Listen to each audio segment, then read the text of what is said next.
하나님의 능력이 필요합니다. 하나님의 선한 능력으로 우리가 승리하며 살아가기 원합니다.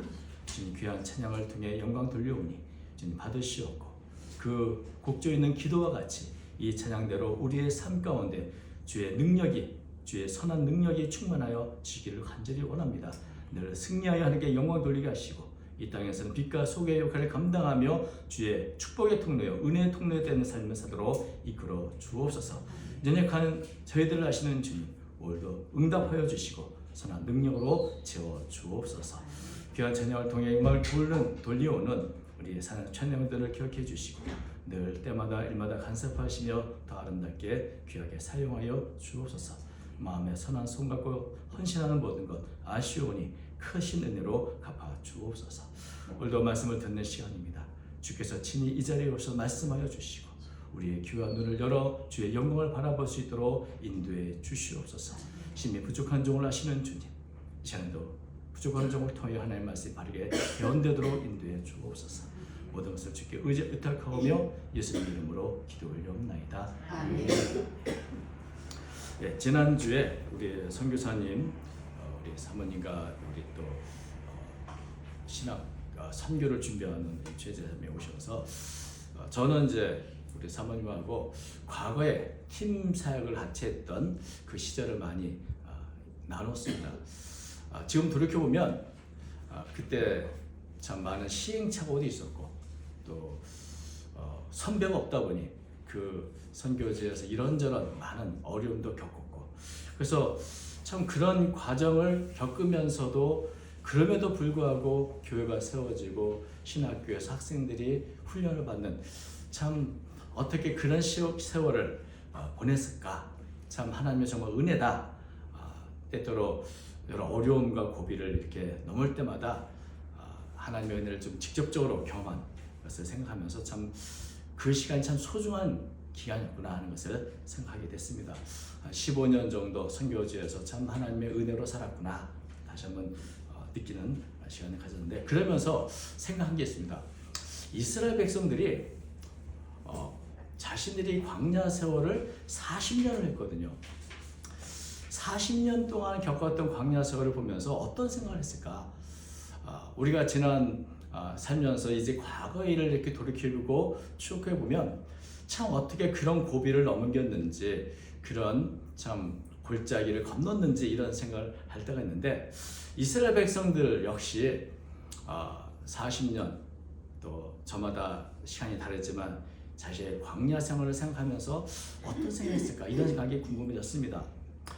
우리가 아시는 것처럼 처음에 애굽에서 나왔던 이스라엘 백성들 중에 그 40년 광야생활 다 마치고 가나안에 들어간 사람은 여호수아와 갈렙밖에 없습니다.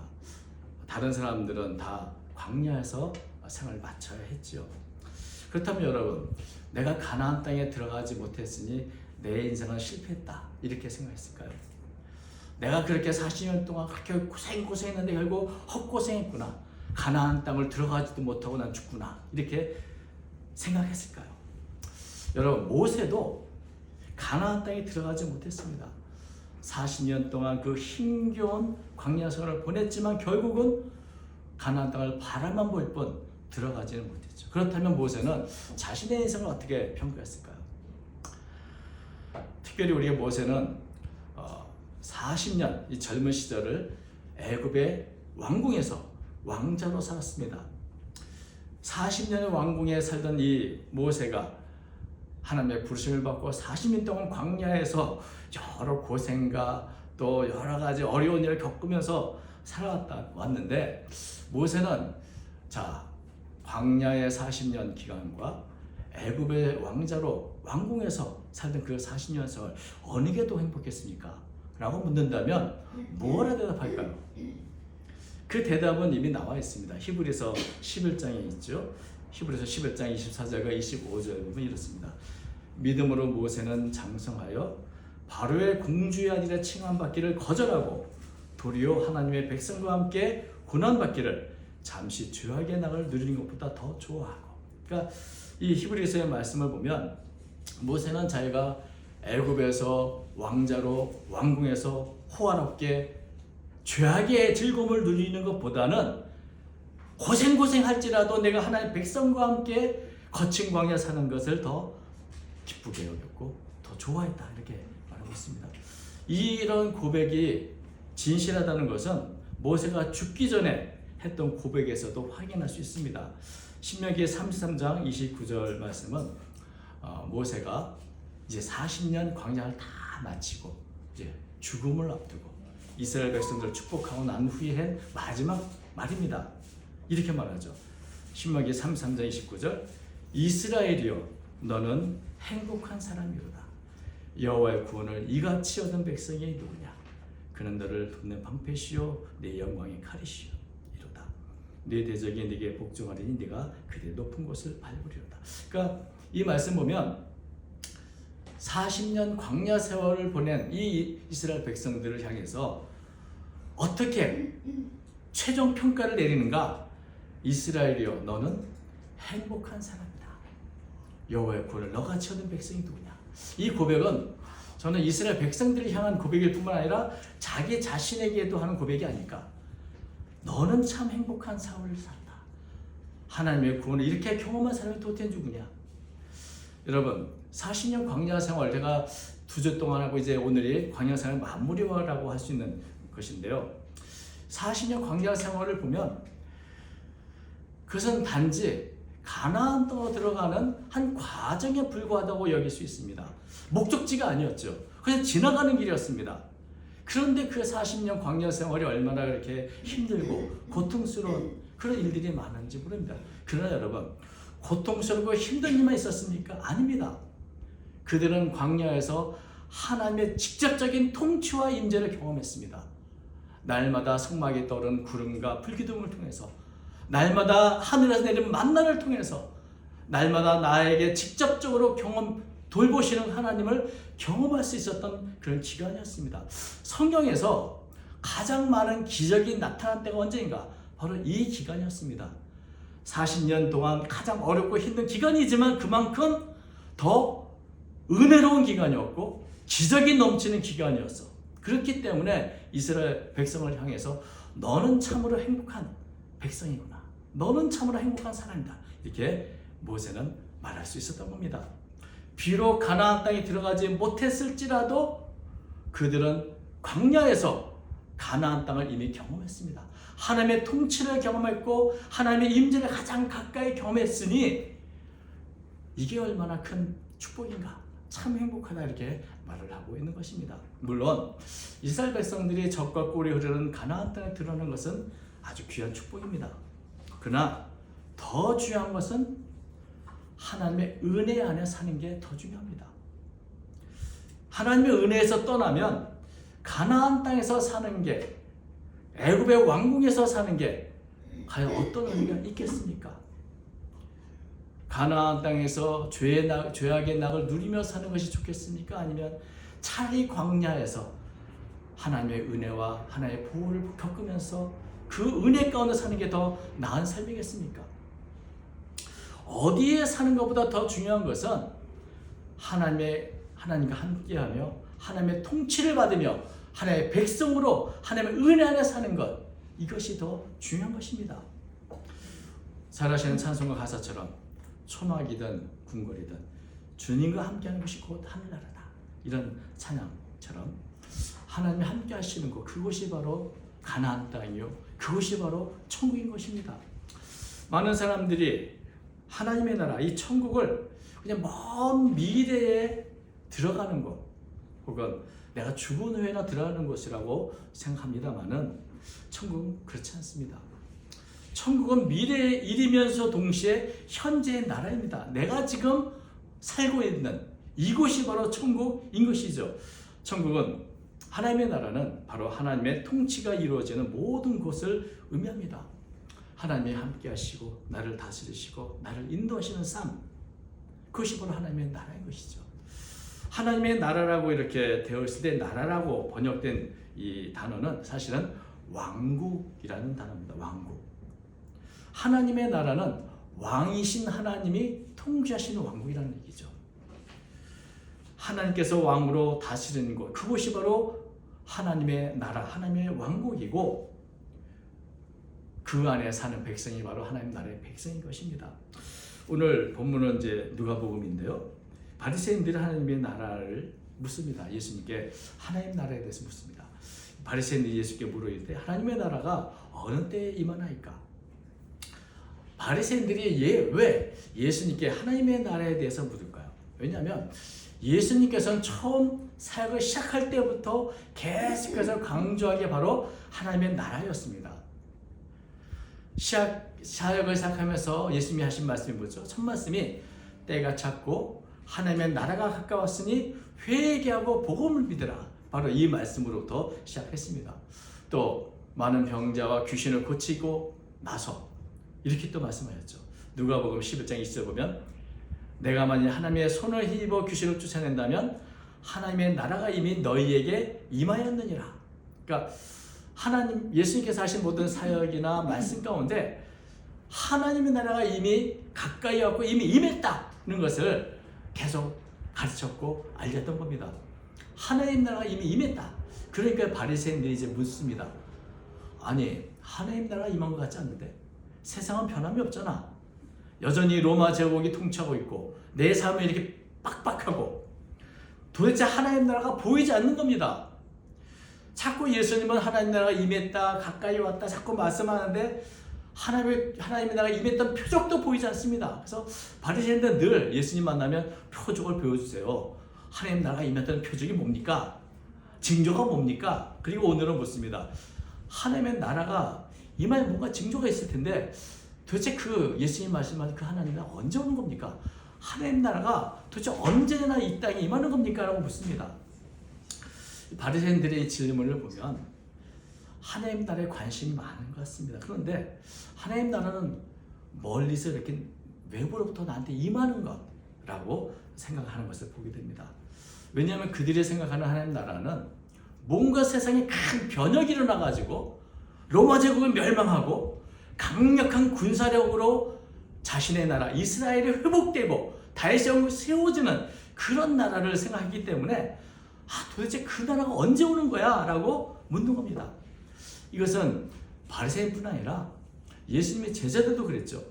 사도행전 1장 6절에 보면 예수님이 부활하고 나서 제자들과 함께 모였을 때 그때 제자들이 묻습니다.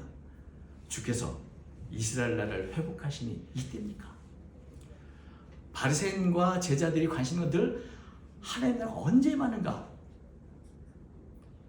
지금 이제 예수님 부활도 하셨고 이제 그 나라가 임하는 겁니까? 이렇게 또 말하는 것이죠. 언제 그 나라가 오느냐? 언제 그 나라를 내가 볼 수 있냐? 어디서 볼 수 있냐? 여러분 이런 질문에 대해서 예수님의 대답이 뭡니까? 이게 바로 우리 누가복음 17장 20절과 21절 내용이죠. 예수께서 대답하여 이르시되 하나님의 나라는 볼 수 있게 임하는 것이 아니요 또 여기 있다 저기 있다고도 못하리니 하나님의 나라는 너희 안에 있느니라. 하나님의 나라가 언제 임하는지 그 때와 기한을 말씀한 게 아니고 하나님의 나라는 너희가 생각하는 그런 방식으로 오는 것이 아니라고 말씀하고 있습니다. 그들이 생각하는 방식, 그들이 생각하는 모습이 아닙니다라는 것이죠. 하나님의 나라는 하나님의 통치가 실현되는 것, 그것이 바로 하나님의 능력이 임하고 하나님의 은혜가 있는 것, 그것이 바로 하나님의 나라라면 그 나라는 눈에 보이지 않는 영적인 나라인 것이죠. 그 나라는 어쩌면 사람들이 보기에는 정말 보이지 않을 만큼 작게 임하는 것입니다. 하나님 나라는 겨자씨와 같다. 너무나 작아서 사람들이 보이지 않는다고. 하나님 나라는 어디 있느냐고 하는 그만큼 하나님 나라는 겨자처럼 작게 잘된 것이라고 말씀하셨습니다. 하나님의 나라는 어떤 특정 장소나 시간에 임하는 것이 아니고 예수님을 믿는 그 마음에 이루어지는 나라입니다. 그래서 하나님 나라는 여기 있다 저기 있다 그렇게 할 필요가 없다는 것이죠. 왜냐하면 하나님 나라는 멀리 어디서 오는 것이 아니라 바로 가장 가까이 너희 안에 있기 때문이다. 예수님이 이렇게 말씀하십니다. 하나님의 나라는 너희 안에 있느니라. 너희 안에 있다는 말에 대해서 이 두 가지 해석이 가능합니다. 하나는 너희 마음속에 있다.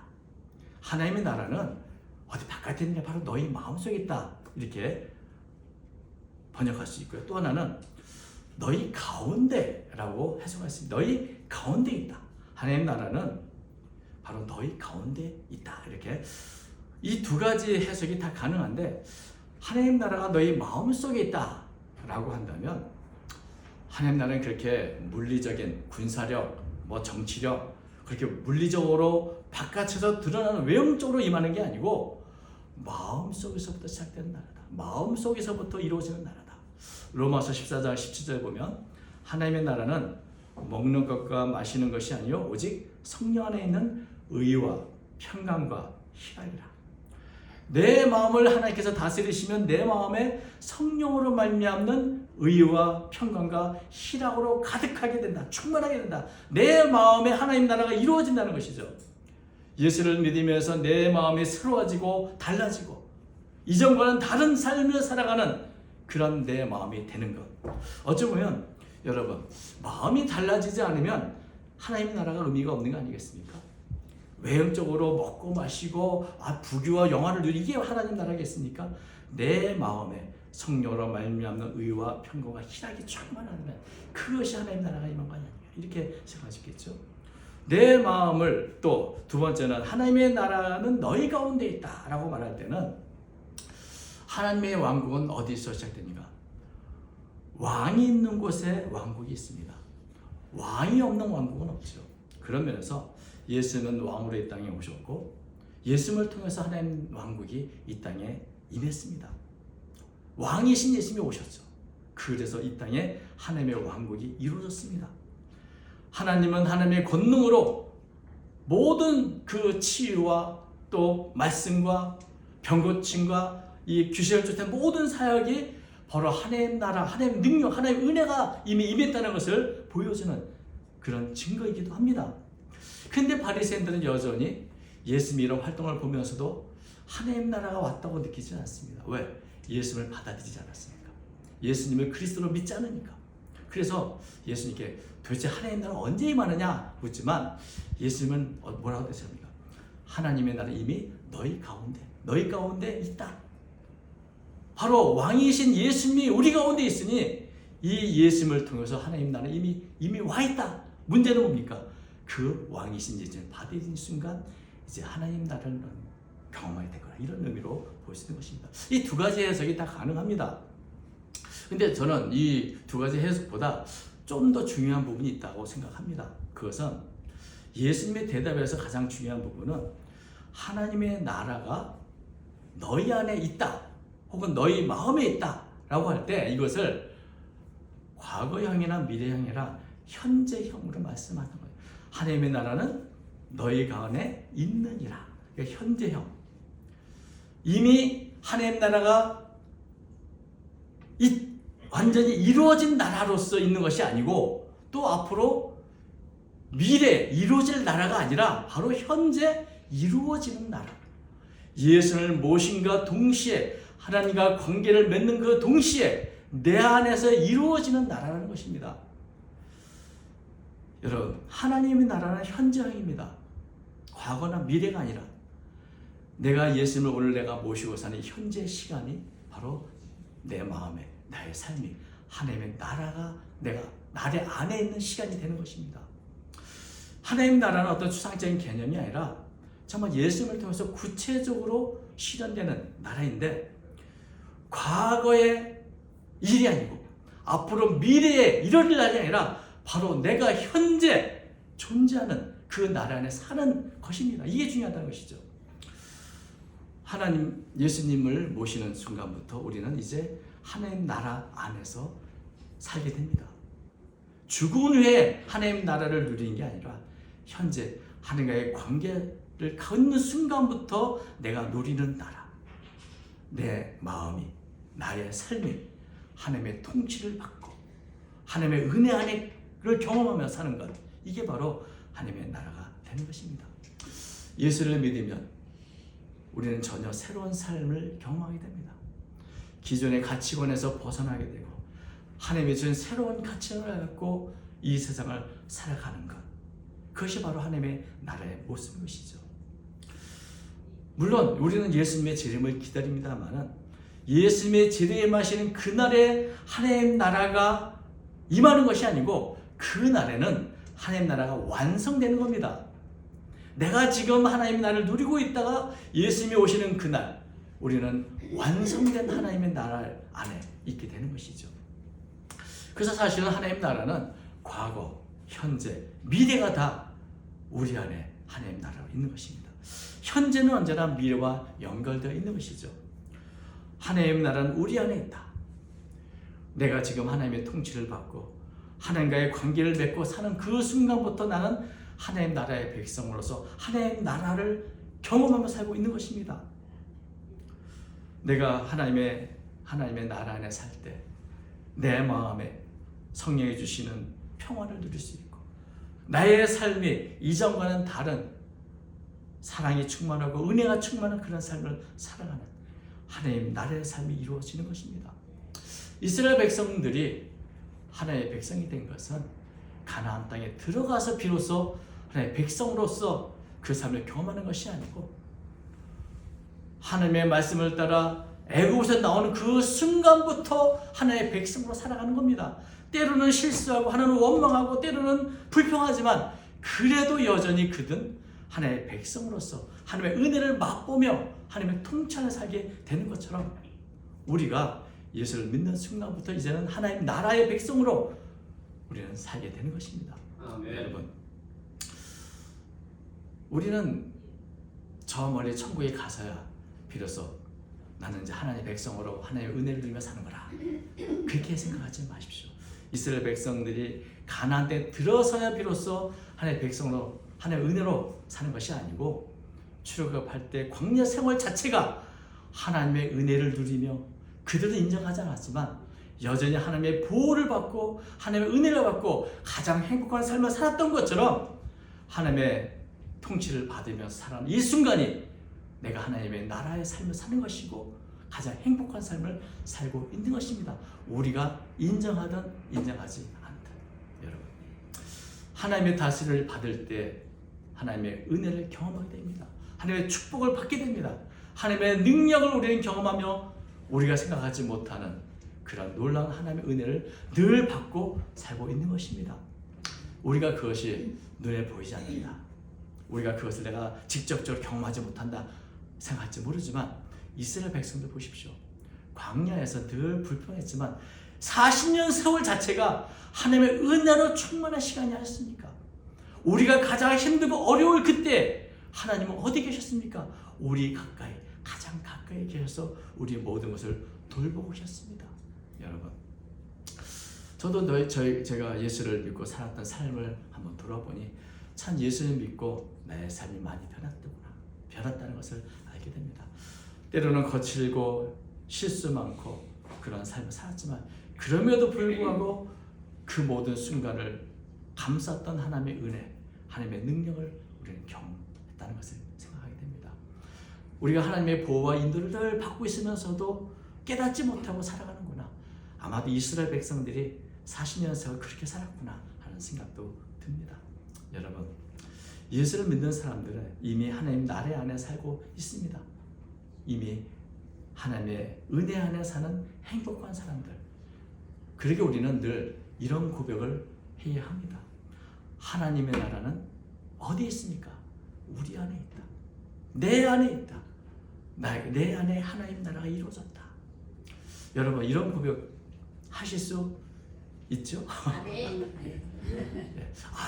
아직도 난 부족한 게 많은데, 아직도 난 받아야 될 게 많은데, 이스라엘 백성들은 그렇게 생각해서 자신이 하나님 나라에 있다는 것 자체도 알지 못하고 그 세월을 살았습니다만은, 여러분 다시 생각해 보면 모세의 고백처럼 참 나는 행복한 사람이구나, 나는 이렇게 어리석고 참 무지한데도 여전히 나는 하나님의 가장 가까운 직접적인 통치를 받고 직접적인 인도를 받고 보호를 받고 사는구나, 나는 참 행복한 사람이다, 누가 나처럼 하나님의 그 구원과 은혜를 경험하고 살고 있는가, 이런 고백이 바로 우리의 고백이 되어야 될 줄로 믿습니다. 우리의 매일의 삶, 우리의 가정, 우리가 있는 모든 곳이 하나님의 나라 이루어지기를 바라며 그것을 이루어가며 살아가야 하는 것이죠. 때때로 인생에 어려운 광야의 길을 특별히 겪을 때가 있습니다. 우리가 가장 힘든 광야의 길을 겪고 있다면 그때가 가장 큰 능력이 임하고 하나님의 보호가 임하는 하나님의 가장 가까이 계신 때라는 것을 여러분 기억하십시오. 자녀가 아프고 힘들 때 부모가 가장 가까이 그를 지켜보고 있는 것처럼 내가 힘들 때 주님은 가장 가까이 나를 보고 계십니다. 나를 안고 계십니다. 나를 보호하기 위해서 인도해 주고 계십니다. 그것을 볼 수 있는 눈이 열릴 때 우리 안에 하나님의 나라가 있다는 고백이 나오게 되는 줄로 믿습니다. 먼 미래가 아니라 오늘 현재 항상 하나님의 은혜가 충만한 하나님의 백성의 삶, 하나님의 나라가 내 안에 있다는 고백을 하며 살아가는 저와 여러분 되시기를 주님의 이름으로 축원드립니다. 네.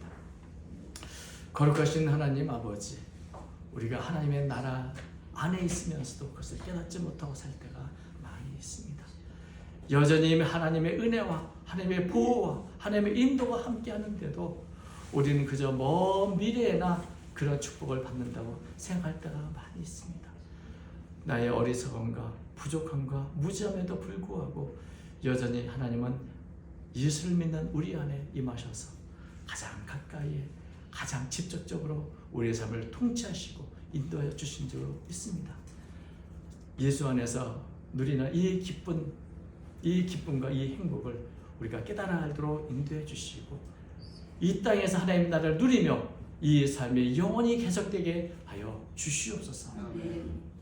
하나님 나라는 과거와 현재와 미래 안에 미래 속에 있지만 그것이 바로 우리 안에 있음을 믿습니다. 과거도 현재도 미래도 우리는 하나님의 나라의 백성으로 사는 줄로 믿습니다. 이런 은혜 안에서 날마다 당당하게 믿음으로 승리하는 제가 되도록 이끌어 주옵소서. 오늘도 악한 마귀 우리를 시험하고 넘어뜨려 할지라도 우리는 언제 믿음 안에서 승리하며 주의 은혜의 해를 전파하며 하나님의 은혜를 확장하며 살아가도록 이끌어 주옵소서. 주님을 의지하며 모든 것을 살아계신 예수님 이름으로 기도 올려옵나이다. 아멘.